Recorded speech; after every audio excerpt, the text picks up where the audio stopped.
Olá, olá, sejam bem-vindos a mais um Anamidcast. Eu sou a Vanessa Sensato, diretora de Inovação São Paulo na Anamid e também diretora de Inovação e Estratégia na agência Sabiá. Hoje nós estamos aqui com um convidado muito especial, Silvio Soledad, que também faz parte da liderança da Anamid, entre outras lideranças de associações. Nós vamos falar um pouquinho a respeito disso também no nosso bate-papo de hoje. Silvio, seja bem-vindo. Por favor, se apresente a sua empresa para que todo mundo possa te conhecer. Pô, que legal, Vanessa. Muito obrigado pelo convite. Embora eu faça parte da Anamid também, assim como você, na vice-presidência financeira, eu tenho acompanhado esse projeto Anamidcast dos bastidores. A gente tem que dar voz também para quem compõe o nosso mercado e finalmente fui convidado a participar desse episódio. Então, muito obrigado pelo convite. Bom, além da vice-presidência financeira da Anamid, eu sou o atual presidente da APP. A APP é a Associação de Profissionais de Propaganda. É uma entidade, Vanessa, que tem 87 anos. Todas as iniciativas do nosso mercado passaram pelas mesas da APP. A APP serviu como incubadora dessas iniciativas, como grupo de mídia, grupo de planejamento, o SEMP, a própria SPM, que tem 70 anos, passou pelas mesas da APP. Então, a APP é uma entidade que é a mais antiga do mercado e incubou todas as outras atividades. Em função da APP, também acabei indo para a Anamid porque nós temos amigos em comum que compõem esse ecossistema da indústria da comunicação, aí especificamente no setor de marketing digital. Então, esse é meu papel como agente associativo. Como eu costumo falar que onde eu me divirto são nas entidades. Onde eu trabalho é na Plano Gestão, que é uma consultoria focada em empresas de economia criativa, na área de gestão, processos e pessoas. E quando eu falo de economia criativa, eu falo de produtores de audiovisual, produtores de áudio, empresas de economia criativa como agência de propaganda, agências de publicidade e empresas de eventos, focado nesse universo desse setor de economia criativa. E também faço parte, como sócio da Human Bridge, que é uma consultoria de formação de liderança, também focado no universo de empresas de comunicação. Ou seja, gestão em todas as esferas, desde a associação e inclusive nas duas empresas, né? Fundamental, né? A gente passa a gestão, pessoas estão conectadas, não existe uma empresa hoje liderada por inteligência artificial, pelo menos por enquanto. Ainda? Né? Ainda, né? Por enquanto. Então vamos lá. Conta pra mim, eu quando penso em gestão, uma das primeiras coisas que eu penso é na liderança. Assim, na sua visão, o que faz o bom líder hoje? Quais são as características desejáveis para um líder? Olha, Vanessa, uma das coisas que eu aprendi nesses anos é que ninguém nasce líder. Isso é fato, né? A gente aprende a ser líder colecionando experiências no trato com as pessoas, todos que atuam, sejam funcionários, clientes ou fornecedores, parceiros, enfim. A necessidade de você se comunicar, de liderar, de interagir é fundamental. Isso forma uma boa liderança. E claro, quanto mais experiência, melhora nosso processo de liderança, porque a gente aprende na execução, né? Aprende errando, aprende com os acertos. Então é difícil você falar que há uma liderança nata. Então o que a gente fala no nosso ambiente de negócio é que sem liderança é difícil alguém dar prosseguimento ao seu projeto corporativo, porque a liderança é fundamental para que você também aprenda a direcionar os seus objetivos e principalmente a engajar todos que estão à sua volta. Isso faz parte do processo de liderança. Quando a gente pensa na liderança das agências, né? Você destacaria algum tipo de característica específica que faz um bom líder numa agência? Bom, Vanessa, a agência, como qualquer outro negócio, é uma empresa, né? Eu falo pessoal que não tem diferença nenhuma entre uma agência e outro negócio. A diferença é que a nossa entrega é diferente. A liderança ela se faz com muita escutativa, né? A gente precisa aprender a entender por que nós temos dois ouvidos e uma só boca, né? A gente acha que o líder é aquele que fala demais, aquele que está sempre expondo o seu ponto de vista. Na verdade, a liderança ela passa por um processo de aprender a ouvir e transformar a divergência em convergência. Isso é liderança. E não é papel fácil, tá? Eu estou falando aqui, parece que ser fácil, mas não é muito fácil. A gente sabe que muitas vezes nossas empresas, a gente tem que expor até nosso jeito até autoritário para que as coisas aconteçam. Isso não é ser líder, né? Uhum. A liderança é você realmente compartilhar conhecimento e aprender com as pessoas.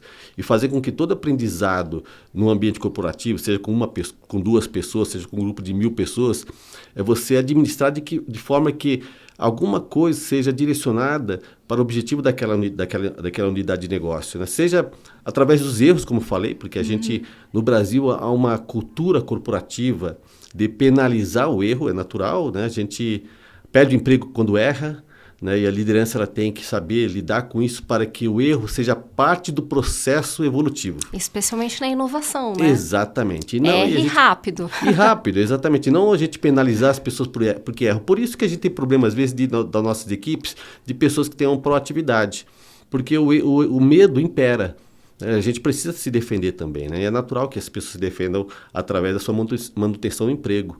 Então, quando há um líder que não explora essa escuta ativa, não explora os pontos fortes e fracos da sua equipe, como eu falei que a gente aprende também com os erros, acaba perdendo uma grande oportunidade de formar uma boa equipe. E aí você perde tempo, né? Você perde força e também perde esse engajamento da sua equipe, porque o medo, como eu falei, acaba imperando. Silvio, já que a gente está falando de equipe, como é que você vê essa nova fase que a gente tem times híbridos, times completamente em home office, online? Como é que a gente faz para treinar essas pessoas e para trazer essas pessoas para dentro da nossa cultura corporativa? Vanessa, o que eu mais tenho ouvido nessa período pós-pandemia, né, que infelizmente a gente tem que ainda lembrar que faz tão pouco tempo isso, Sim. É a palavra antigamente. Parece que as coisas foram tão... Antigamente era assim, antigamente... Não, o processo de comunicação, o processo empresarial, o processo corporativo de relacionamento, ele é natural que ele evolua. Né? Então, assim, a gente já vinha falando de transformação digital antes mesmo, 2017, 18, 19, sobre a possibilidade das pessoas trabalharem em casa. Já tinha até uma discussão dos 3 dias úteis, né, durante a semana. Já havia algumas discussões nesse sentido, só ninguém tinha coragem para fazer. Com a pandemia, nós tivemos a liberdade de fazer, até porque nós não tínhamos outra forma de atuar. Então, nós tivemos a autonomia para o erro.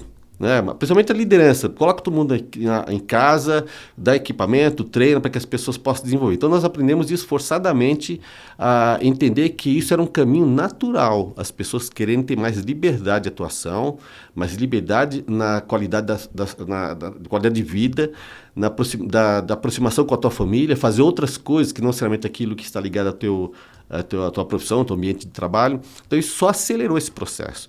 Então, assim, não há nada de errado nisso. A gente só tem que aprender a lidar com essa nova situação.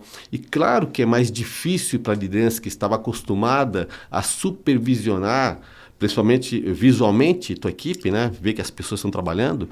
Agora, você controlar a distância é um desafio muito grande. E não tem fórmula certa, a não ser se comunicar, saber se comunicar corretamente, saber estabelecer objetivos, saber medir os seus resultados, saber dar a melhor condição de trabalho para que as pessoas possam, de casa, ou de onde estiver, né? Porque o trabalho remoto não necessariamente você está em casa, né? Você pode estar em qualquer lugar. Sim, sim. Que você possa exercer a tua atividade com a melhor qualidade possível. Isso depende de tecnologia à tua disposição e principalmente informação. Então é aí que a gente erra. O fluxo de informação é que está atrapalhando esse processo esse novo aprendizado. Como eu falei, não tem nada, todo modelo de negócio novo, ele tira a gente da zona de conforto. Então é difícil se adaptar, mas precisamos se adaptar, porque não há outro caminho.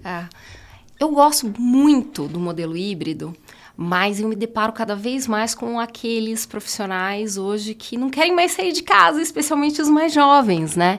Isso me assusta um pouco, sabe? Em específico porque aí cai por terra aquela questão vou estar na família, ok, a pessoa desenvolve um hobby e tal, mas me parece que a gente se depara de vez em quando com uma geração que quer ficar mais reclusa em casa e tudo bem, tudo bem, mas eu tenho a impressão que a gente perde um pouquinho no treinamento. Quando eu, assim, até incitei essa pergunta, né? A minha questão é aquele jovem, bem jovem mesmo, que está passando por um início de treinamento, né? Como é que a gente tira essas pessoas da casca, assim?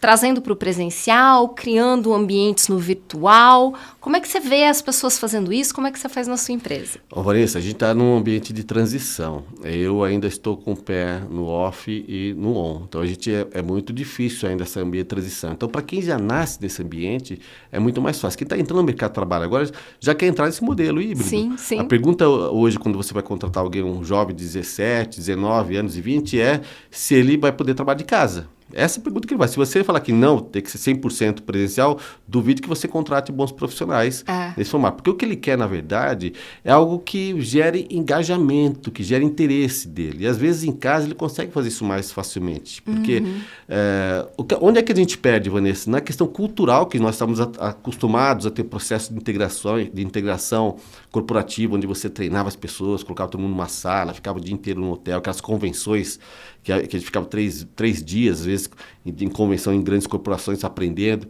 Cada vez mais difícil isso, porque a gente tem a tecnologia à nossa disposição hoje que nos possibilita estar em contato com todo mundo a qualquer momento, em qualquer hora, né? De qualquer lugar. Então, era coisa que a gente não tinha no passado. A gente usava muito pouco Meet, usava muito pouco Zoom. Tem gente que nem sabia como usar isso. Era uma dificuldade a gente marcar reuniões online antes, porque as pessoas tinham dificuldade de conexão. Nós temos no Brasil ainda um fator que é preocupante, que é a questão da infraestrutura. Sim. Quando a gente fala da região sudeste, principalmente de São Paulo, a gente tem que ter mais facilidades. Quando você vai para o norte e nordeste, tem lugares, por exemplo, que a conexão via internet é muito precária. Então, assim, a gente precisa entender que há algumas peculiaridades regionais que facilita, por exemplo, o contato. Nordeste, Norte e Nordeste é muito mais fácil se todo mundo trabalha no escritório. Eu fui para o Sul há pouco tempo, lá em Santa Catarina, as pessoas fazem reuniões ainda modelo presencial, que é muito mais fácil porque você não tem o tempo de locomoção, como nós temos aqui em São Paulo. Então, a gente precisa acolher essa tecnologia, acolher esse novo modelo. E, claro, é desafiador. A gente vai ter que preparar as pessoas de uma outra maneira, treiná-las de uma outra maneira, estabelecer uma cultura corporativa de outra maneira. Então, como eu te falei, tirou a gente da zona do conforto. Então, é mais difícil, é desafiador, mas é o futuro, né? Nós não temos como voltar atrás. Exato. Ótimo. Vamos falar de planejamento? Vamos. Em específico, a Letícia me disse que você andou falando sobre planejamento financeiro para agências e que isso é um super burburinho. Por quê? Qual que é a questão com o planejamento financeiro? Qual é a dificuldade que as agências têm? Você que tem contato com muitas agências nos seus negócios, né? Quais são as dificuldades para se fazer um planejamento financeiro que realmente vá dar certo? Bom, Vanessa, eu acho que fez com que me aproximasse do mercado da economia criativa, esse mercado de comunicação em geral, foi a facilidade que eu tenho de traduzir essas informações, né? Porque a área financeira por si só, ela forma gente que tem uma complexidade de se comunicar. Se você vai assistir, por exemplo, uma apresentação de um CFO de uma grande corporação, você não consegue entender o que ele está dizendo. Ele usa tantos termos técnicos, tanta informação que você sai ali sem saber o que fazer e nem mesmo lendo o relatório você não consegue entender. Eu sempre trabalhei com empresas de pequeno e médio porte, então eu percebo que há uma dificuldade de interpretar esses números de uma maneira que faça diferença para ele. Então, o que eu venho fazendo nesses últimos anos, nesses 11 anos na consultoria, foi justamente desmistificar essa questão. A área financeira, ela não é área exata, ela é humana. Então, a gente precisa saber que o número 1 mais 1 nem sempre é 2, depende do lado da mesa que você está sentado. Então, você precisa entender qual é o impacto disso, como que você mitiga riscos, porque quem empreende, principalmente no Brasil, não tem como zerar risco, né? Então, você mitiga esse risco através do planejamento, de todo olhar... Todo empreendimento tem risco, Exatamente. né? Então, você olhar para o passado e olhar para o futuro e medir os seus esforços é fundamental para que você corra menos risco. Então, nessa área que eu acho que o planejamento financeiro é fundamental. Se você quer mitigar risco, você precisa olhar para um planejamento. E passe pelo planejamento financeiro, porque ele era uma disciplina de um planejamento estratégico, de onde eu quero chegar, como é que eu faço para fazer a minha empresa se tornar aquilo que eu imagino. Passe para um planejamento financeiro. Ele é um mapa que vai te dar uma segurança nesse caminho. Então, é importante você transitar por essa disciplina, mesmo que você não tenha formação nessa área. Eu ouço muito nos nossos amigos, interlocutores, empresários do setor, é que eu não lido bem com números.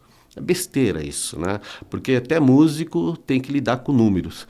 Então, assim, não tem como a gente falar que os números não estão presentes. Estão presentes na vida inteira. Qualquer lugar que a gente vai tem números presentes. Então, nós precisamos lidar com isso. Então, o planejamento é, fundamentalmente, mitigar riscos.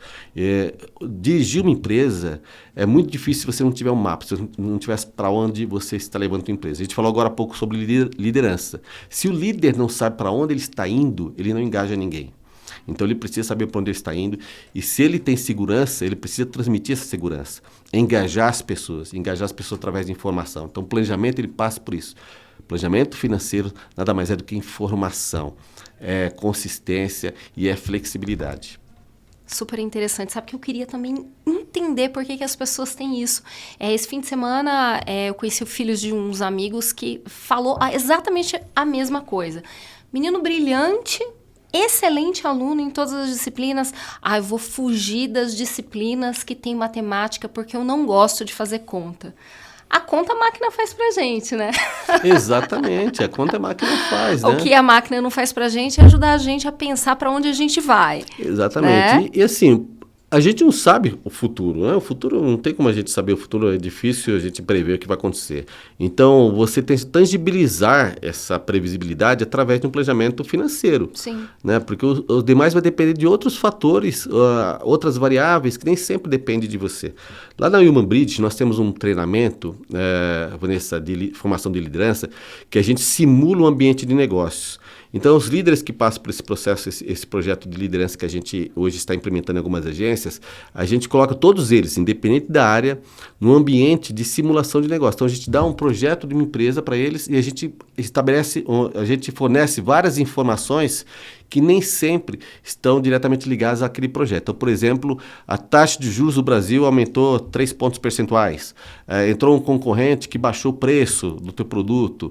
Né? O governo estabeleceu uma regra que aumenta os impostos. E aí você tem que tomar decisão em cima dessas situações que não dependem de você. E aí a gente percebe nesse treinamento que eles ficam apavorados. Falam, mas são muitas variáveis. Pois é, mas esse é o ambiente real. A gente trabalha com muitas variáveis. Por isso que o planejamento é fundamental. Diferença no valor do dólar. Exato, choveu demais, aumentou o preço do commodity, assim a China fechou o mercado. Às vezes a gente tem várias que a gente não percebe, mas tem um monte de coisa que interfere no nosso dia a dia. Então o planejamento ele serve para você diminuir os riscos, basicamente isso. Silvio, e com relação à agenda ESG? Né? Hoje, na realidade, eu acredito que qualquer empresa pode implementar, mas da sua perspectiva, por onde começar? Uma empresa pequena, média, já pode implementar assim, a estratégia ESG dentro da sua estratégia macro da empresa, né? Como é que ela faz isso? Bom, a gente estava falando aqui de planejamento financeiro. A gente não pode esquecer que o G do ESG é governança. É governança. Então, assim, a gente tem que saber que uma boa empresa é aquela que tem boas premissas de governança estabelecidas. A primeira delas é respeito às regras. Né? Então, eu vejo o pessoal às vezes criticar que a gente paga muito imposto, que não sei o quê, que a gente gostaria... Todo mundo gostaria de pagar menos imposto. A gente tem algumas regras que elas precisam ser observadas e, acima de tudo, cumpridas. Sim. Então, assim, a gente passa quando a gente fala desse jeito, a gente tem que... Primeiro ponto é olhar para a governança, que esse é fundamental. A gente se preocupa com o E e o S, mas não se preocupa com a governança, né? Porque na governança é onde a gente consegue medir mais facilmente, né? Se a gente está cumprindo as regras do jogo, se a gente cumpre com os nossos contratos, que a gente tem esse cerco de segurança jurídica, que nós não estamos como empresários, expostos a um ambiente de muito risco. Né? Então, isso é governança. Agora, o E e S, a gente precisa observar que o primeiro passo é a gente saber se a nossa governança está bem estabelecida. O segundo, se a gente está implementando políticas que são fáceis de medi-las. Então, por exemplo, é muito comum, quando a gente fala de governança e da questão de sustentabilidade, que passa pela questão de responsabilidade social, empresas, por exemplo, que querem contratar 50% do seu grupo, sua equipe formada por mulheres, por exemplo. Aí você vê que as mulheres estão simplesmente na base, e não na liderança. Então, se você vai na liderança, tem lá 5 homens, mas embaixo você consegue cumprir até mais que 60%, 40%, né? Mas não é aí que começa. A gente precisa ter essa diversidade, essa equiparação também na questão salarial e também na questão da liderança. Você tem que ter mais mulheres líderes na tua equipe. Então, assim, a gente precisa observar o que nós estamos de fato cumprindo para que a gente não fique praticando o greenwashing, né? Falando que faz e não faz. Ou escreve isso nos nossos relatórios, nos nossos materiais de apresentação, mas não pratica. Então, a gente precisa observar que essas decisões ligadas à questão de responsabilidade social, do meio ambiente, de governança, elas precisam ser estabelecidas e medidas. E isso independe da empresa, tá? Quer ver um fator que é muito sensível na nossa área, por exemplo, é a contratação de PJs, que é muito comum na nossa atividade, né? Então a gente precisa observar o que é lei e o que não é, onde é que existe risco e o que não é risco. Então a gente precisa observar que existe uma regra para ser cumprida. Então a gente precisa cumprir essa regra. A gente pode discordar, né? Por isso que existem os mecanismos via associações, via ANAMID, via APP, para que a gente possa ganhar força e discutir nos fóruns adequados essas questões legais. E nós temos legitimidade para isso. Agora, enquanto as regras estão estabelecidas, nós precisamos simplesmente cumpri-las. Isso é governança. Então, se a gente não observa o G do SG, não adianta ficar preocupado com os outros E e S, porque tudo está conectado.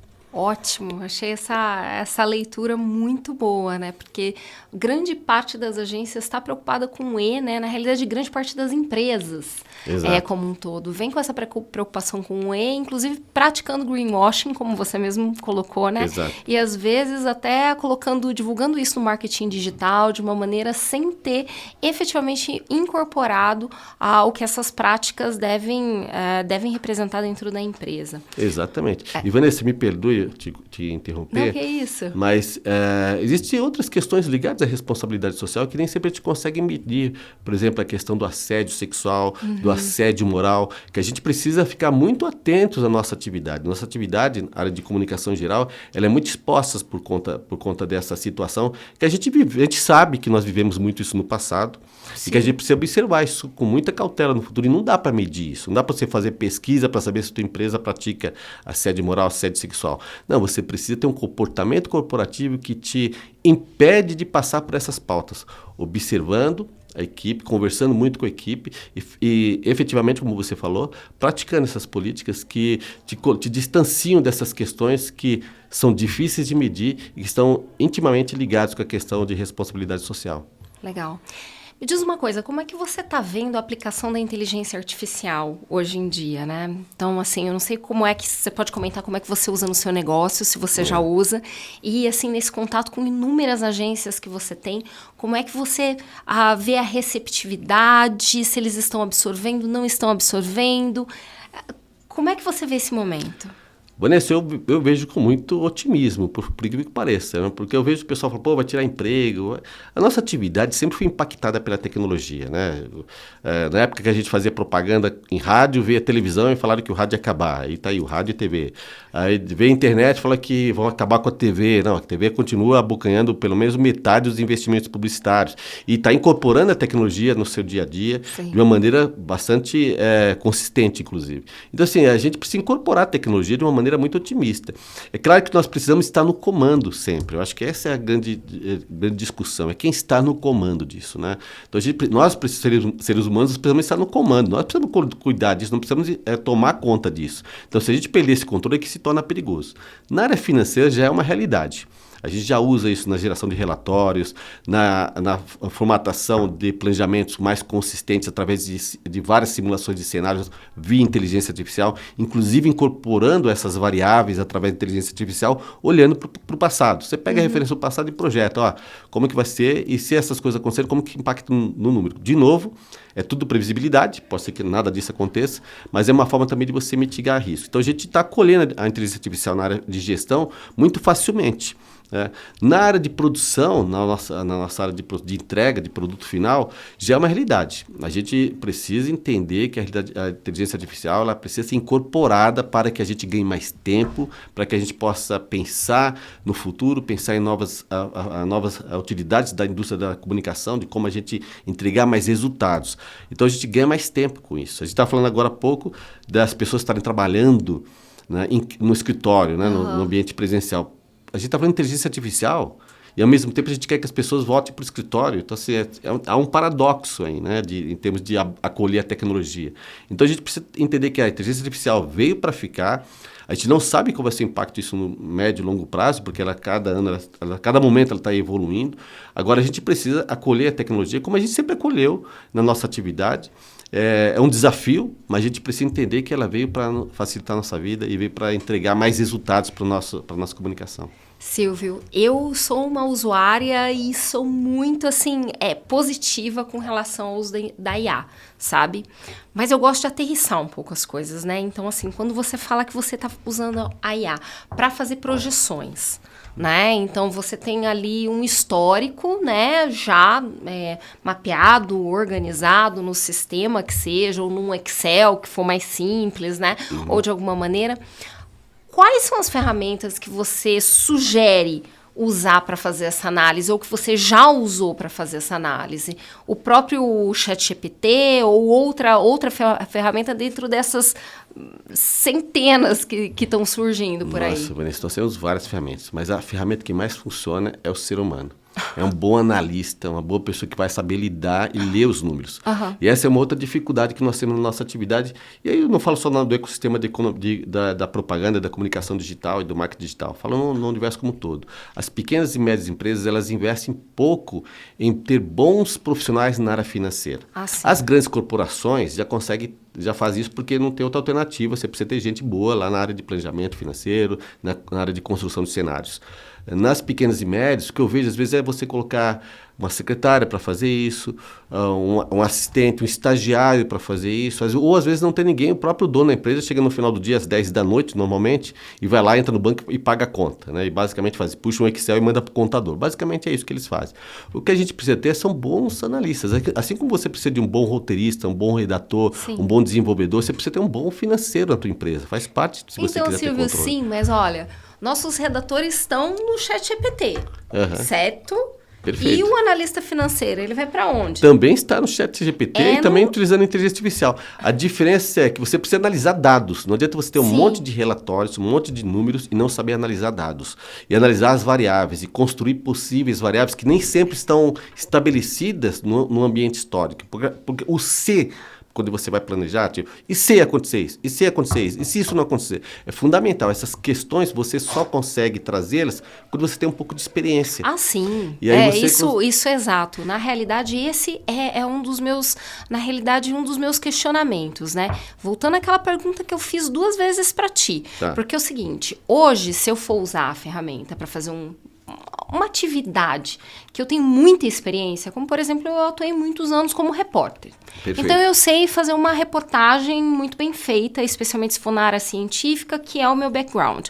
Então, eu sei fazer isso porque eu sei orientar a ferramenta, né? Perfeito. A gente faz aquele prompt que sai basicamente de uma forma, trazer os modelos de textos anteriores que eu já tive, de outros textos que eu tenho como referência, certo? Perfeito. E daí a gente consegue orientar a ferramenta e sai o texto legal ao ponto da gente fazer alguns ajustes, né? Perfeito. Eu imagino que na área financeira a gente vai ter exatamente essa questão. Por isso você fala da capacitação. Exatamente. Certo? Do histórico, né? É fundamental saber fazer bem as perguntas. Isso eu não estou falando só para o ChatGPT, né? Eu, como trabalho na consultoria, eu costumo falar para o pessoal que eu faço mais perguntas do que dou respostas. Fazer boas perguntas que vão te levar para um outro lugar é fundamental. O que eu percebo hoje, quem usa a inteligência artificial, principalmente o ChatGPT, você coloca perguntas são padronizadas, que as tuas respostas são padronizadas. Hoje, Vanessa, eu uso bastante as redes sociais, mas não sou um heavy user. Mas eu percebo em posts que são publicados pelos meus amigos que vêm da inteligência artificial. Pelo uso de algumas palavrinhas. Você já sabe, incrível. Né? Quando eu vejo incrível, eu falo, tirou do ChatGPT, porque ninguém fala incrível, é só mais ChatGPT falar incrível. Então, assim, você começa a perceber, pode até ser que eu esteja errado, mas é natural você ver que tirou aquele... E aí você vê posts parecidos com o mesmo texto. Então, assim, a gente precisa tomar muito cuidado com isso. Cadê a individualidade? A cultura corporativa? Cadê a tua experiência? A personalidade da pessoa? Cadê o teu olhar, trazer para aquele... Eu fiz uma experiência um tempo atrás, que a gente tinha um grupo da área jurídica discutir contratos, e toda vez que eu escrevia um contrato, tal, a gente mandava para o grupo, e sempre tinha um questionamento de um ponto ou outro, é muito engraçado. Teve um dia que eu resolvi fazer um contrato do ChatGPT. E mandei para esse grupo, formado por um monte de advogado. E não falei que eu tinha feito esse contrato do GPT. Teve uma infinidade de questionamentos. no contrato que fez. Eu achei legal, falei, pô, que legal, porque eu nem falei que tinha feito. Então, tinha muitos pontos que eles viram que estava padronizado, pô, mas esse ponto não está tão claro. Como é que a gente torna mais claro? Aí, trazendo um pouco da minha experiência para cá. A gente precisa trazer esse ponto, porque esse ponto é uma situação que eu já vivi, e talvez o ChatGPT não tenha essa experiência, esse background que eu tenho, e aí não vai colocar lá, então ele vai padronizar. Então, a gente precisa tomar muito cuidado com isso. Então, a experiência é fundamental. Eu costumo falar, Vanessa, vou até usar um termo que talvez seja até deseducado, que é a questão que há uma diferença entre um cavalo manga larga e um cavalo um cavalo que não é um manga larga, né? um pangaré. Se você coloca os dois numa pista, nenhum dos dois vai chegar no final dessa pista. Porque o pangaré vai tropeçar nas próprias pernas, vai bater a cabeça na grade e vai derrubar o manga larga. Então não dá para você colocar um manga larga e um pangaré motivado na mesma pista. Então a gente precisa ter gente capacitada. Então assim, as empresas precisam se conscientizar, principalmente no nosso setor, de que se você não investir nas pessoas, se você não capacitar, se você não expô-las ao risco, se você não ponderar os erros, se você não estimular a criatividade, não estimular a proatividade, que é difícil a gente fazer isso, você não forma pessoas. E a gente tem esse hábito, a gente quer sempre gente muito boa, gente capacitada, mas quando ela erra, a gente manda embora, ou a gente penaliza, ou a gente fica bravo. A gente precisa estimulá-las à criatividade, a exercer a proatividade e a correr o risco de errar. E aí você precisa ter uma boa liderança preparada para isso. Essa liderança precisa ser essa rede de apoio para essa formação dessa nova liderança. Então a gente tem muita preocupação, Vanessa, de formar profissionais para ocupar os nossos espaços. Eu vejo isso muito nas entidades associativas. Esse é o grande problema nosso nas entidades, na ANAMID, na APP, de formar lideranças que estejam engajadas no ambiente associativo, que é pura liderança. É muito difícil a gente lidar numa associação, e aí tem todo o mérito do nosso presidente, do Rodrigo, de acolher as divergências e transformar as divergências em convergência. Porque numa associação, o presidente não manda nada, por aquilo que pareça. Ele tem que acolher o ponto de vista de todo mundo. Uma coisa diferente é você fazer isso na tua empresa, que você manda e desmanda. Numa associação não existe isso.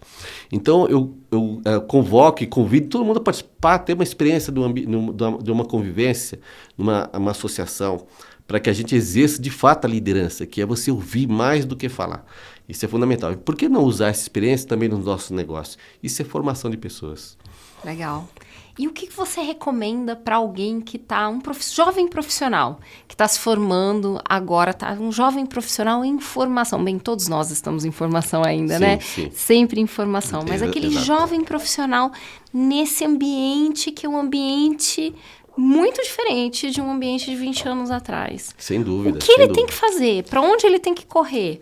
Quais são as habilidades que ele tem que desenvolver? Bom, Vanessa, fundamentalmente, aí não serve só para o jovem, mas principalmente para o jovem, profundidade. Há uma diferença entre informação e conhecimento. Informação é você saber que existe a adjunta adverbial. Eu sei o que é isso. Você é jornalista, sabe o que é isso. Conhecimento é saber quando usá-lo. Então, assim, tem muita gente que sabe que existe, mas dá um exemplo. E a pessoa não sabe dar um exemplo de adjunta adverbial. Então, assim, existe informação e conhecimento. Conhecimento é que faz a diferença, não informação. Nesse ambiente que nós estamos vivendo, ele é um ambiente de muita informação. Eu fico, às vezes...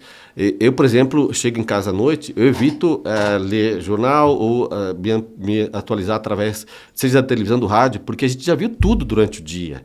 Então, eu prefiro ler um livro, eu prefiro bater um papo com um amigo pelo chat, pelo WhatsApp sobre trabalho. Eu prefiro ter outro tipo de conhecimento que vai me tirar dessa zona da informação tão próxima que nós temos o dia inteiro. A gente não precisa mais ler jornal, por aquilo que parece, eu tenho a sensação, às vezes, de tudo a gente já viu em alguma coisa, em algum lugar, né? Em algum lugar. Então, você chega em casa, a tua filha ou a tua esposa vai falar assim, você viu esse assunto? Já vi. Hoje alguém me falou sobre esse assunto. A gente está o tempo inteiro bombardeado. Então, o jovem está usando essa disponibilidade da informação como conhecimento. E aí que está errando. E nós também estamos acontecendo.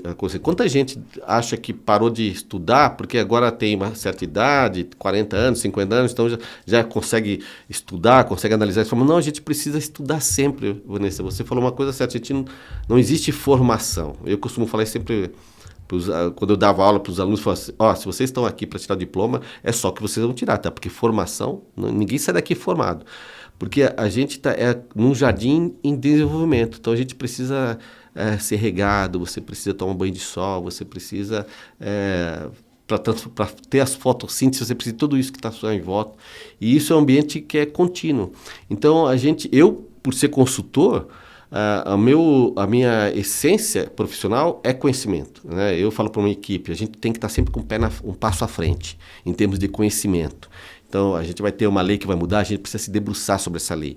Vai ter uma nova tecnologia, a gente precisa se debruçar sobre essa tecnologia. Porque é fundamental para a gente exercer o papel de consultor, né? Pelo menos ter um conhecimento, não informação, é diferente. Então, hoje o que eu percebo na juventude é a busca incessante pela informação e não pelo conhecimento. Então, esse é o grande desafio que a gente vai ter, porque hoje, por exemplo, tem aplicativos que resumem livros em 12 minutos. Sim. Então, assim, não vai ter profundidade. Não vai ter profundidade. E essa profundidade vai fazer falta em algum momento. Principalmente, você trouxe um tema que é a inteligência artificial, principalmente sem conhecimento, só com informação, a pessoa vai ser dependente da inteligência artificial. E aí você perde o comando. Muito legal, muito legal. Bem, Silvio, a gente já vai caminhando para o final desse bate-papo. Foi um ótimo bate-papo, aprendi um monte, um super prazer te conhecer também. Obrigado, Vanessa. Você tem alguma mensagem que você quer deixar para as pessoas que estão nos assistindo? Bom, Vanessa, eu vou fazer nosso merchandise da Anamid. Sim. Então, associe-se à Anamid. É fundamental que quanto mais associado nós tivermos, mais forte vai ser nossa associação.